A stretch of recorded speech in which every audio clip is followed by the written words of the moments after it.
722 on the Matt and Crank program. Adam Calvert calling in.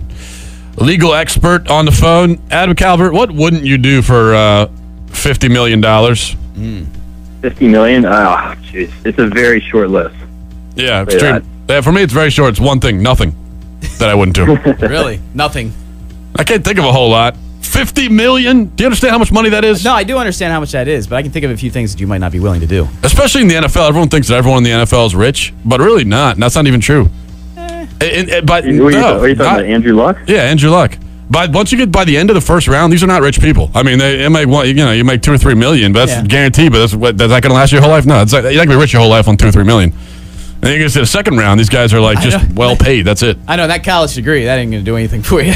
Well, it's not going to make you rich. He's not like going to some joke school. I know, but I'm saying there's like that top 10 where that's your opportunity to be rich. That's like rich money. And then after that, not rich. So you have rich, not rich. Rich, not. Got to get the rich. Got to go for the rich. If you have a chance at the rich, take the rich. Yeah, I mean, he is going to Stanford for architectural design. I don't know what he'll do with it, but architects get paid pretty fancy dollars. They don't get paid no $50 million guaranteed money. He's not going to be an architect. What's the matter? Well, yeah, I know, but I mean, look at who's the guy in Detroit? Stafford. I mean, look at him. His career's pretty much over now. Yeah, but that's the point. He could pay to go back to school.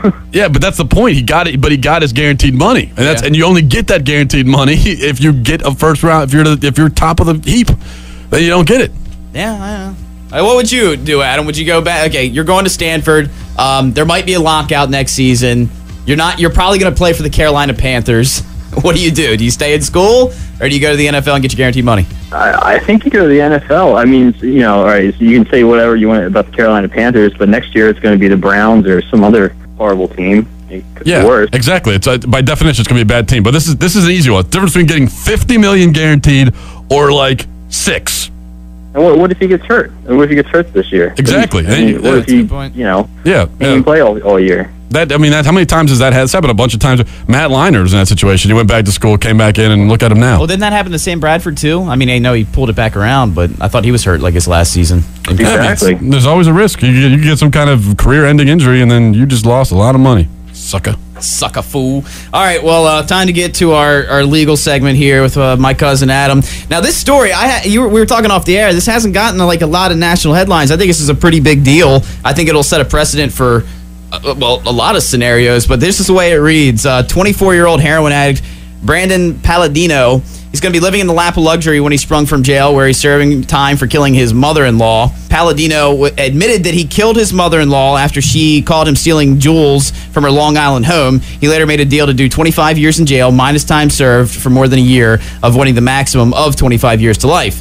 Now, Edwards, he's going to be bequeathed all of this woman that he killed, his mother-in-law. He's going to be bequeathed all of her worldly goods because the daughter was willed all of her money when the mother died. Now his wife has died, and now she's willing all of the money to him, which she used to help pay for his legal bills. So when he gets out now, he will inherit $241,000. So let me just recap that.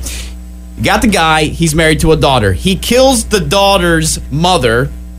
The mother wills all the money to her daughter. The daughter is the wife of the guy who killed the mother.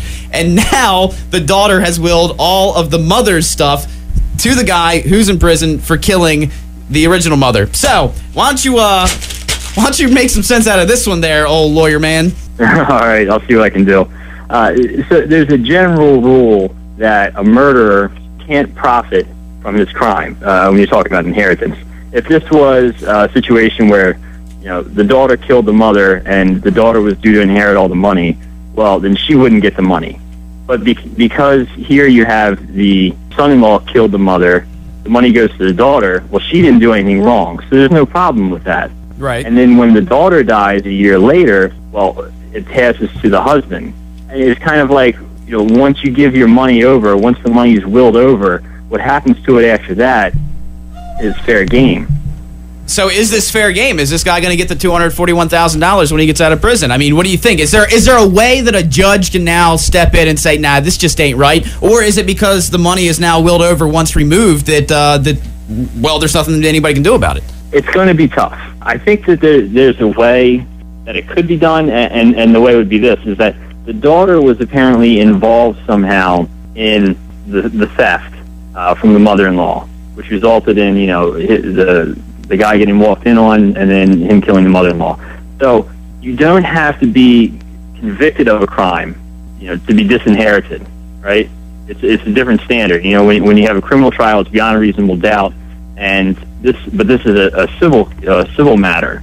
So you don't have to the daughter doesn't necessarily have to be convicted of aiding the son-in-law in the stealing and in the subsequent murder and the cover-up. But she never went to trial for anything. She was pretty much, they got what they thought was their guy. They took him to trial. They left her behind. They didn't worry about her anymore. And I mean, I don't want this guy to get the money either, but, innocent until proven guilty. The daughter wasn't tried for anything, so therefore she was innocent. She can't be tried anymore. I mean, she's dead, for God's sake.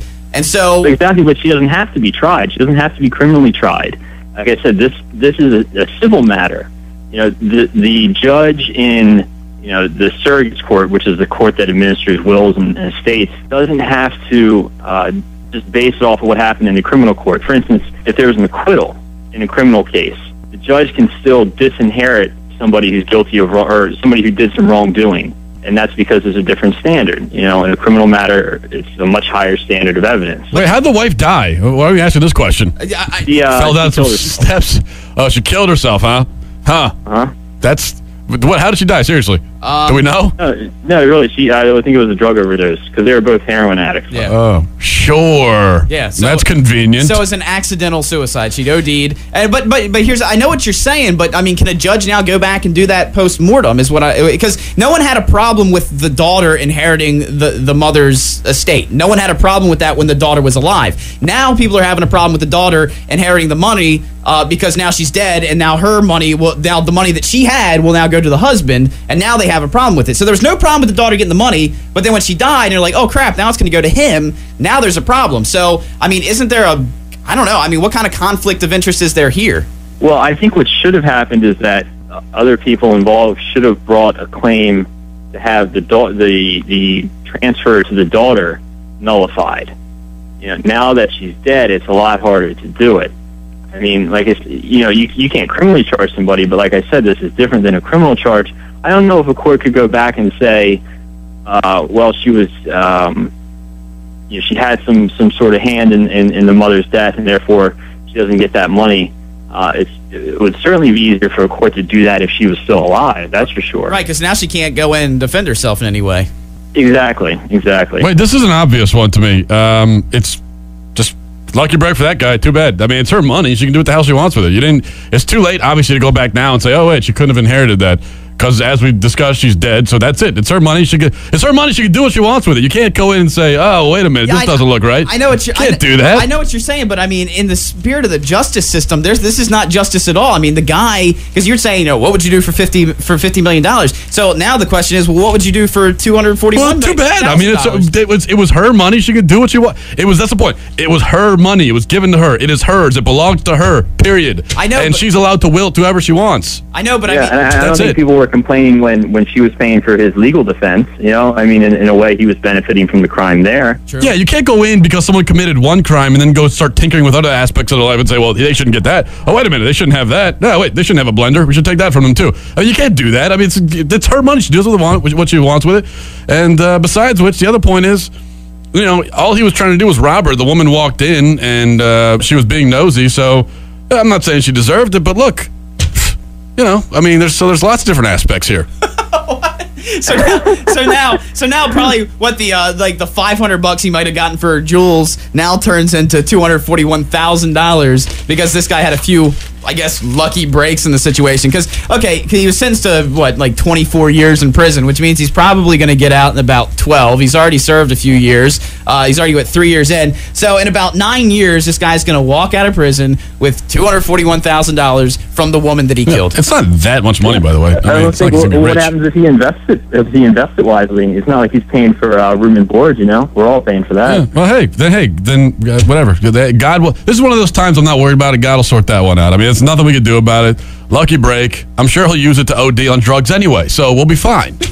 So the stipulation should come with you have to buy $241,000 worth of crack cocaine and heroin, and then he'll will his money over to some other heroin head. So.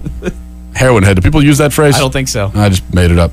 All right, Adam Calvert, my cousin Adam, thanks a lot, man. Have a great weekend. We'll talk to you next week. All right, gentlemen. Take care. Peace out. Love you.